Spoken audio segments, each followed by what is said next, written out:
부동산 투자의 가이드가 되어드리겠습니다. 부동산 가이드 이주호입니다. 여전히 많은 분들이 똘똘한 한 채에 대한 열망을 가지고 계시죠. 워낙 요즘에는 다주택자에게 불리한 정책 방향이 설정이 되어 있다 보니까 똘똘한 한 채 나도 가져보고 싶다 이런 생각들 많이 하실 겁니다. 하지만 지금 똘똘한 한 채를 만들기에는 자금을 많이 마련해야 되고 그게 좀 쉽지가 않으니까요. 어떻게 해야 될까요? 지금 당장은 아니더라도 좋은 지역에 대한 정보를 갖고 그 지역에서 부동산 투자를 하게 된다면 먼 미래에는 나도 똘똘한 한 채를 가지게 될 수 있을 겁니다. 자, 오늘도 그래서 다양한 지역 정보 준비했습니다. 부동산 가이드와 함께 하시면서 여러 정보 챙겨가시죠. 지금 출발하겠습니다.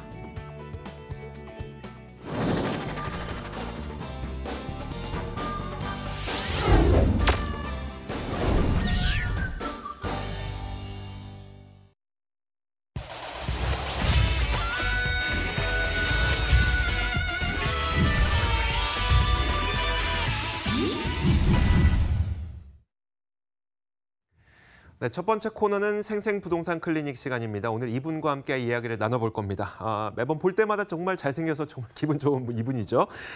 소개해드리겠습니다. R&D 하우스 김기현 이사 나오셨습니다. 어서 오세요. 네, 안녕하세요. 자, 진짜 볼 때마다 놀랍니다. 이제 화면상으로도 엄청 잘생기셨고. 볼 때마다 놀라고 있습니다.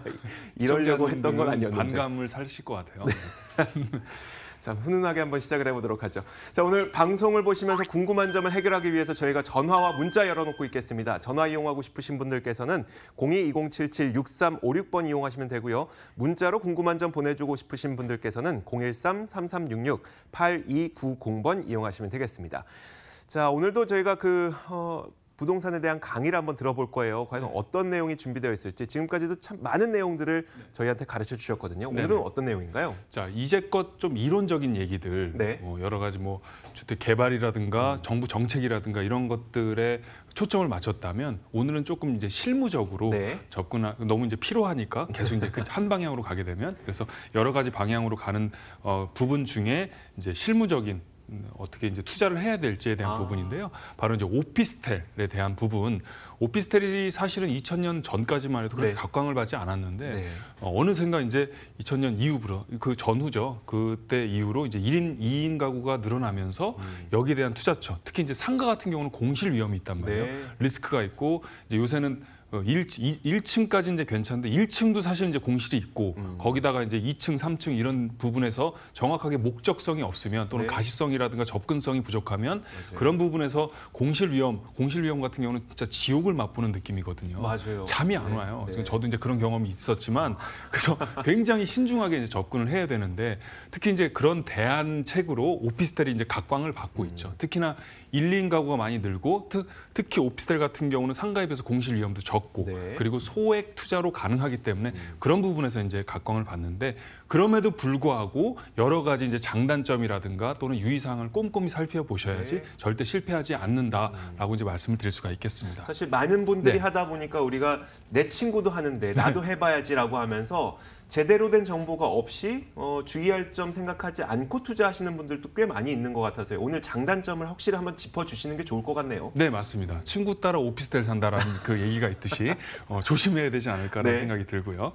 자, 보시면은 이제 왜 그러냐면은 제가 왜라는 질문을 이제 많이 드리잖아요. 왜 오피스텔이 안전한가 또는 앞으로 오피스텔의 전망이 어떠한지는 사실은 이제 과거 또는 분석, 데이터 통계, 빅데이터 이런 것들을 바탕으로 해야 되는데 자, 중요한 게 이제 오피스텔 하면 일단은 안정성에 대한 부분이 있잖아요. 네. 그리고 한 번 들어오신 분들은 웬만해서 잘 안 나가는 부분도 있고 집주인 입장에서는 물론 수리라든가 이런 거를 해야 되는 부분이 있어요. 상가는 그냥 그런 부분이 조금 오피스텔보다는 낫거든요. 그렇죠. 한번 이제 임차인이 들어서면 알아서 네. 고장나도 알아서 고쳐야 되는 그런 게 있다면 오피스텔 같은 경우는 아무래도 이제 주거 목적이라든가 또는 상가 목적은 좀 덜하긴 하지만 그런 경우에는 집주인이 좀 더 신경 써야 되는 부분도 있지만 사실은 굉장히 한번 들어서게 되면 계속 따박따박 월세를 내는 부분이 있기 때문에 집주인으로서는 이제 굉장히 또 좋은 부분이죠.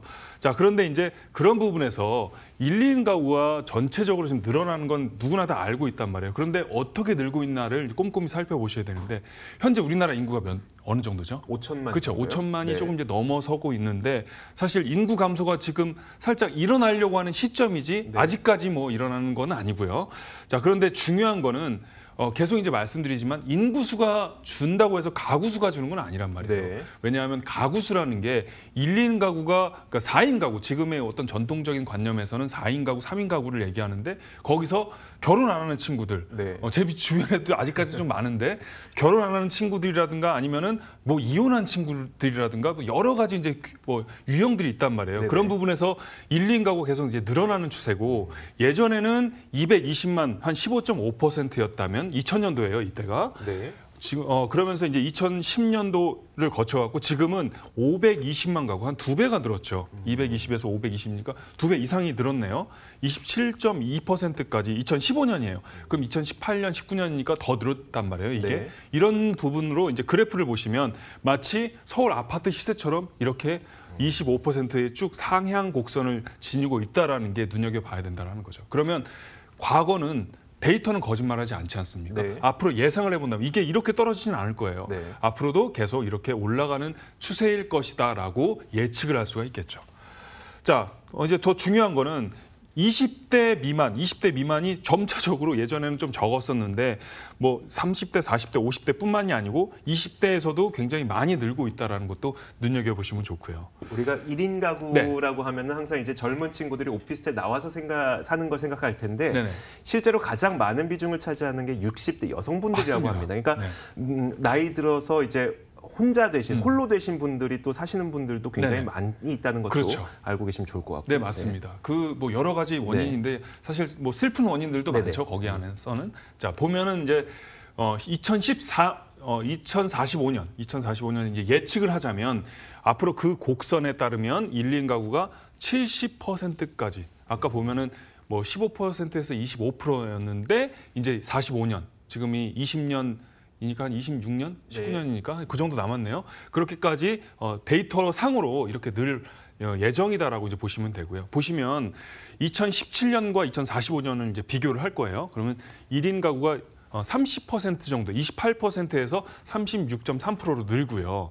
26%에서 2인 가구도 이제 점차로 늘고요. 중요한 거는 3인 가구, 4인 가구.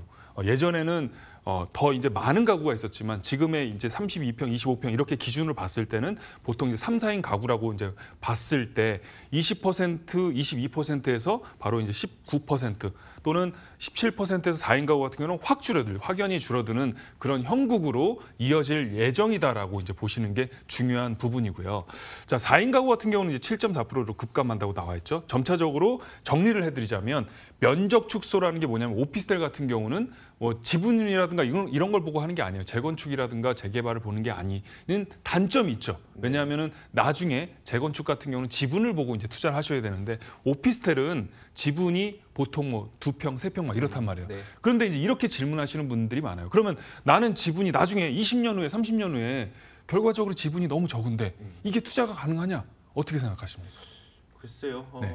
그 전에 팔면 상관없을 것 같아요. 그 전에 팔면 상관없다. 사실은 제가 봤을 때는 네. 지금도 이제 오피스텔 같은 경우는 수익률이 좋은 곳은 네. 얼마든지 개발을 하고 있어요. 그러니까 재건축이라든가 또는 리모델링이라든가 여러 가지 방법이 있기 때문에 그럼 말 그대로 아파트 같은 경우도 마찬가지잖아요. 네. 뭐 15층 이상, 20층 이상 사업성이 현저히 떨어지지만 앞으로도 뭐 리모델링이라든가 또는 증축이라든가 여러 가지 방향성으로 가기 때문에 설마 이게 유령 도시로 남아 있겠어요? 그럴 걱정은 안 하셔도 된다라는 거죠. 네. 그렇게 생각하시면 되고 지금 중요한 거는 가구가 1인 가구 어느 정도 늘어났냐 그리고 앞으로 오피스텔은 어떤 식으로 흘러가냐를 이제 예측을 해야 되는데 그런 부분에서 중요한 게 바로 인구 수요라는 거고요. 자, 여기 보시면은 이제 오피스텔 접근성으로 보셔야 되는데 자, 여기 이 얘기를 하기 전에 자, 장단점에 대해서 조금 이제 다음 네. 시간에 또 말씀을 드리겠지만 네. 그러면 이제 장점이 뭐냐면 오피스텔을 투자를 했을 때 안정적으로 월세를 받아들일 수 있다라는 거잖아요. 네. 단점이 뭘까요, 그러면? 세입자가 없는 것? 세입자, 공실 위험이 있다라는 거죠. 네네. 그런데 현재 보면은 상가에 비해서 공실 위험이 굉장히 낮다라는 거예요. 왜냐하면은 아까도 말씀드렸다시피 상식적으로 이렇게 많이 사람들이 느는데 서울에 엄청나게 어마무시할 정도로 지금 오피스텔이 막 지어지고 있단 말이에요. 네네. 인천이라든가 경기권. 그런데도 신기할 정도로 꽉꽉 들어찼다는 거예요. 그러니까 수요 공급의 원리에 의해서 그만큼 또 수요가 이제 많기 때문에 네. 공급량이 그 줄어드는 게 아니고 이제 그런 부분에서 수요와 공급이 전체적으로 맞아떨어지기 때문에 지금 가격 또는 공실이 적은 그런 부분으로 형국으로 흘러간다라고 이제 이해를 하시면 될 것 같습니다. 네. 자, 그 부분에 대해서는 제가 다음 시간에 다시 자세하게 설명을 드릴 거고요. 자, 우리가 오피스텔에서 가장 중요한 게 두 가지라고 이제 보시면 되는데 하나는 세 가지죠. 하나는 얼만큼 역세권에 인접해 있냐, 네. 오피스텔이. 또 하나는 주차 시설은 어느 정도 1대1 주차가 가능하냐. 왜냐하면 특히 젊은 층 같은 경우는 주차 시설이 없으면 굉장히 짜증나거든요. 네. 짜증나서 걸어서 내가 여기 이 추운데 말이야. 지금 막 영하 10도 그런데 이렇게 걸어가면 얼마나 짜증나겠습니까? 네. 특히 40도에 임박하는 그 올해 여름 같은 경우에, 작년 여름 같은 경우에. 또 하나가 뭐냐 하면은 대단지냐, 가급적이면은 대단지가 이제 중요한데 예를 들면 아파트 같은 경우는 1000세대 이상을 대단지라고 하는데 네네. 오피스텔 같은 경우는 200세대 이상을 대단지라고 한단 말이에요. 그런 부분도 눈여겨보시면 좋고요. 특히 이제 첫 번째 접근성 중에서 철도역, 철도역이라고 하면 좀 그러네. 지하철역에서 여기 한 500m까지는 좀 괜찮아요. 네. 사실 저는 1km까지도 괜찮거든요. 근데 이제 여성분 입장에서는 하이힐 또각또각 막 걸으면서 굉장히 불편하겠죠. 그것보다는 밤에 위험하니까요. 맞습니다. 네. 특히 이제 안전성 부분에서도 거리가 이제 역세권에서 가까워야 된다라는 부분인데 바로 이제 철도 부지에서 직접 역세권 같은 경우는 500m 정도를 이제 보시면 되고 간접 역세권은 1km 정도를 보시면 됩니다. 그럼 당연히 직접 역세권 그리고 철도 바로 근접한 지역이 훨씬 더 유리하고 오피스텔은 향후 가치에 있어서 상승 여력이 더 유력하다라고 이제 보시면 될 것 같습니다. 네. 인구 구조적으로 봤을 때 오피스텔이 왜 각광을 받고 있는지에 대한 설명을 잘 해주셨고요. 네네. 지금까지는 저희가 오피스텔이 왜 각광받는지와 함께 그리고 어떤 것들을 좀 챙겨놔야 되는지를 좀 배워봤다면 다음 시간은 장단점을 또 챙겨드리도록 할 테니까요. 다음 시간까지 이 강의를 집중해 주시길 바라겠습니다. 자, 김기현 이사를 직접 만나볼 수 있는 무료 세미나도 준비되어 있거든요. 저희가 화면으로 공개하겠습니다.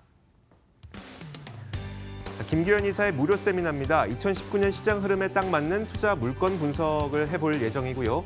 1월 19일 토요일 오후 1시에 열립니다. 참석을 원하시는 분들께서는 반드시 예약을 하셔야 되는데 예약 번호 02-2077-6356번으로 전화하시면 됩니다.